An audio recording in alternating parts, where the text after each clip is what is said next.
Hello दोस्तों, जैसा कि आप लोग थंबनेल पे देखे होंगे, सीटेट की संपूर्ण जानकारी किस तरह से इसकी प्रिपरेशन करना है कि एक बार में एग्जाम पूरी तरह से हम क्वालिफाई कर जाए।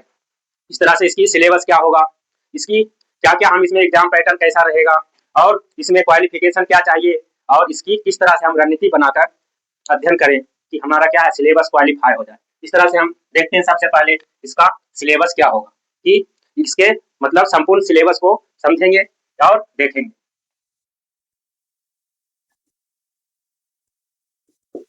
क्या है इसकी सिलेबस क्या होती है। देखो इसमें सीटेट में दो पेपर होता है, एक पेपर फर्स्ट और एक paper second, paper two, paper one, paper two. इस तरह से पेपर वन में क्या क्या होता है, सबसे पहले CDP इसे बोलते हैं चाइल्ड डेवलपमेंट प्रोग्राम। इस तरह से चाइल्ड डेवलपमेंट और इसमें इसकी 30 क्वेश्चन होता है और 30 नंबर की होती है। CDP 30 क्वेश्चन होगा, अभी बताते हैं क्या होता है CDP। उसके बाद हमारा मैथ 30 क्वेश्चन होगा और 30 नंबर का होगा। इस थर्ड में पर्यावरण क्या होगा, पर्यावरण अध्ययन, पर्यावरण से रिलेटेड 30 क्वेश्चन होगा और 30 नंबर का होगा।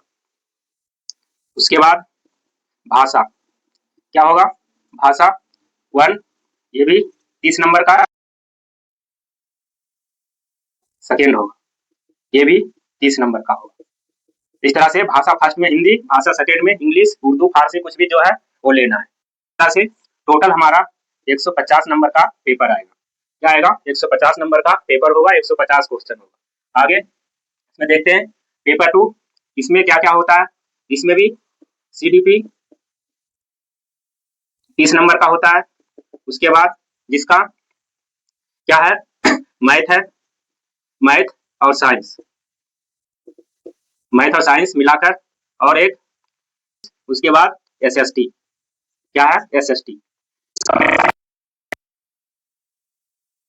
आएगा, ये 60 नंबर का होगा। उसके बाद इसमें भी एक भाषा होगा, आपका भाषा का पेपर होगा, वो भी 30 नंबर का होगा, और भाषा फर्स्ट होगा, वो भी 30 नंबर का होगा, और भाषा सेकेंड होगा, वो भी 30 नंबर का होगा। इस तरह से क्या होगा, ये भी टोटल मार्क्स कितना होगा, 150 नंबर का होगा। इस तरह से हमारा ये सिलेबस रहेगा। अब देखो इसमें कैसे कैसे क्या होता है। तो आपको इसमें पेपर वन के लिए क्या होना चाहिए, हमारा क्वालिफिकेशन 12वीं पास, मिनिमम 12वीं पास होनी चाहिए। उसके बाद DLED का डिग्री होनी चाहिए, और इसमें ग्रेजुएशन होना चाहिए और B.Ed होना चाहिए। लेकिन इसमें ये दिया गया है कि आप क्या DLED में एडमिशन लिए हैं उसके बाद ये पेपर दे सकते हैं, कोई जरूरी नहीं है कि पास ही होना है। उसी तरह से B.Ed पास होना जरूरी नहीं है, आप एडमिशन ले लिए B.Ed में, उसके बाद आप कभी भी पेपर दे सकते हैं।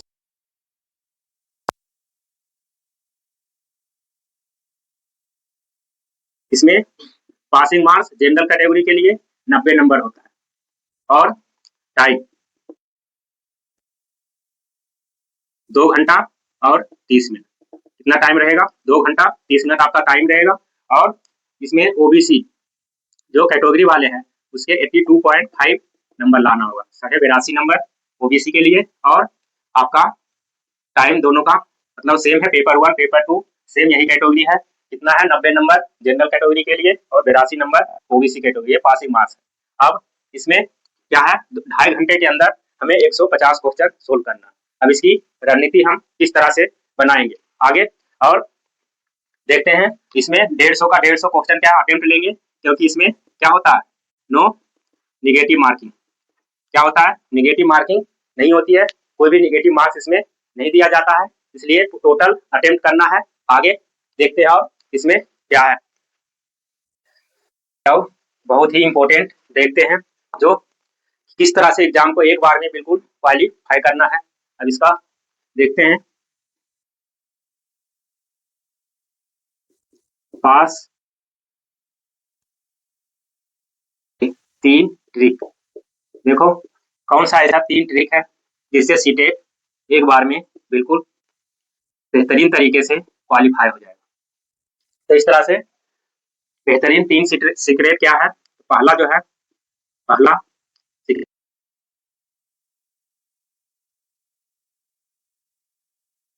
क्या होता है, टैग वर्ड। टैग वर्ड दूसरा है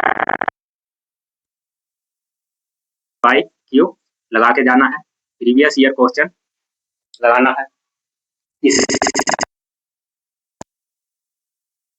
क्या है, सबसे बड़ा और पॉजिटिव ऑप्शन वाले जवाब को टिक करना है। क्या करना है, जो बड़ा ऑप्शन रहेगा, जो पॉजिटिव जिसमें जवाब रहेगा, उसको हमें टिक करना है। देखो टैग वर्ड, टैग वर्ड दो तरह का होता है। कौन कौन होता है,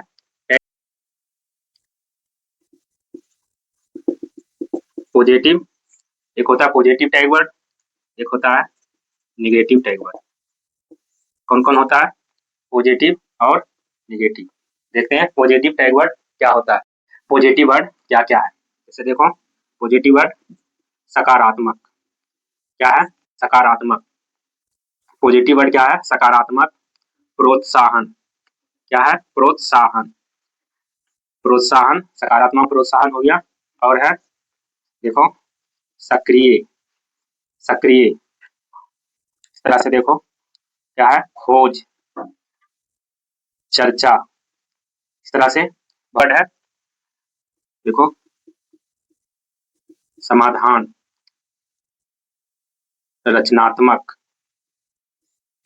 रचनात्मक, रणनीति, रणनीति कैसे बनाना है। इस तरह से हमें कम से कम 15-20 टैग वर्ड याद रख लेना है। अब देखते हैं negative tag word. Negative tag word क्या क्या है, तो केवल, केवल क्या है निगेटिव टैग वर्ड, मात्र ही, मात्र ही, मात्र ही, के बाद मात्र ही, नियम, नियम, बुरा, कभी, कभी नहीं। इस तरह से क्या है हमारा negative tag word, positive tag word. इस तरह से हमें क्या देखना है, उस क्वेश्चन में निगेटिव टैग वर्ड और पॉजिटिव टैग वर्ड क्या करना है, फाइंड कर लेना है। ठीक है, केवल या और शिकायत, इस तरह से दंड, शिकायत, दंड, इस तरह से बहुत सारा निगेटिव टैग वर्ड आप समझ गए होंगे। निगेटिव मतलब जिसमें क्या हो, बच्चे को किसी तरह से परेशान करने की बात कहा गया हो। ठीक है, तो उस तरह से वो निगेटिव टैग वर्ड माना जाता है। सकारात्मक जो क्या हो, बच्चे को प्रोत्साहन मिले, उससे बच्चे को आगे बढ़ने में क्या मिले, मदद मिले। तो इस तरह से पॉजिटिव टैग वर्ड और निगेटिव टैग वर्ड ये क्या है, बहुत ही ज्यादा इसमें इंपॉर्टेंट रखता है और बहुत ही ये जरूरी है।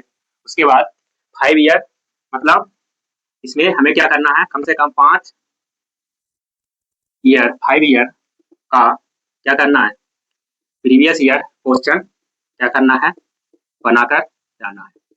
क्या करना है, 5 साल का प्रीवियस ईयर क्वेश्चन बनाकर जाना है पेपर में। और इस तरह से हम क्या है, रणनीति बनाएंगे और पूरा अगर क्वेश्चन 5 ईयर का सोल्व करके जाएंगे, हमें पूरा इसमें क्या हो जाएगा, जानकारी मिल जाएगा। हमें क्या है, सब्जेक्ट को इसमें जो है CDP क्या होती है, एक तरह से ये हमें क्या है, भावनात्मक, उसमें बच्चे को क्या करना है, हमेशा भगवान की तरह मानकर हमें क्वेश्चन को सोचना है। और क्वेश्चन में हमेशा जो है NCERT बुक के अनुसार ही सोचकर क्या देना है, जवाब देना है। अपना मन से अलग बुक का क्वेश्चन नहीं देना है, हमेशा NCERT को ध्यान रखना है और बच्चे को क्या रखना है, सबसे ऊपर रखना है। इस तरह से अगर ध्यान रखेंगे, हमारा आराम से जो है 90 नंबर आ जाएगा और हम एक बार में सीटेट को क्या कर लेंगे, क्वालिफाई कर लेंगे। और हमें इसके लिए कहीं भी क्या है, कोई भी स्टडी या कोई भी कोचिंग लेने की जरूरत नहीं पड़ेगी, क्योंकि ये बहुत ही आसान होता है और इसमें ज्यादा कोई हमें झोल नहीं है, आसानी से हम इसका कर सकते हैं। जैसे अगर इसमें भाषा का पेपर होता है, उसमें 8 नंबर का एक क्या होता है, पैराग्राफ होता है, एक 7 नंबर का या 8 नंबर, 8-8-16 मतलब 15, 8-7 15 या 16 नंबर का क्या हो जाता है, उसमें पैराग्राफ होता है, जो कि उसी में पढ़कर हमें आंसर देना होता है। और इंग्लिश में भी जो हमारा सेकेंड लैंग्वेज है, उसमें भी 15 नंबर या कभी 16 नंबर क्या होता है, ये पैराग्राफ से ही आता है। इस तरह से दोनों लैंग्वेज में 15 से 15 नंबर हमारा क्या हो जाता है, उसी से हम पढ़कर दे सकते हैं आंसर, जो कि सारा आंसर हमें क्या होता है, और इसमें कोई नेगेटिव मार्किंग नहीं होने के कारण हमें क्या है, नंबर लाने में कोई दिक्कत नहीं होती है। 90 नंबर आराम से पास करना है। इसमें नंबर ज़्यादा या कम का कोई वो नहीं है, बस पास होना चाहिए उसके बाद, और इसमें कोई ज़रूरत नहीं है।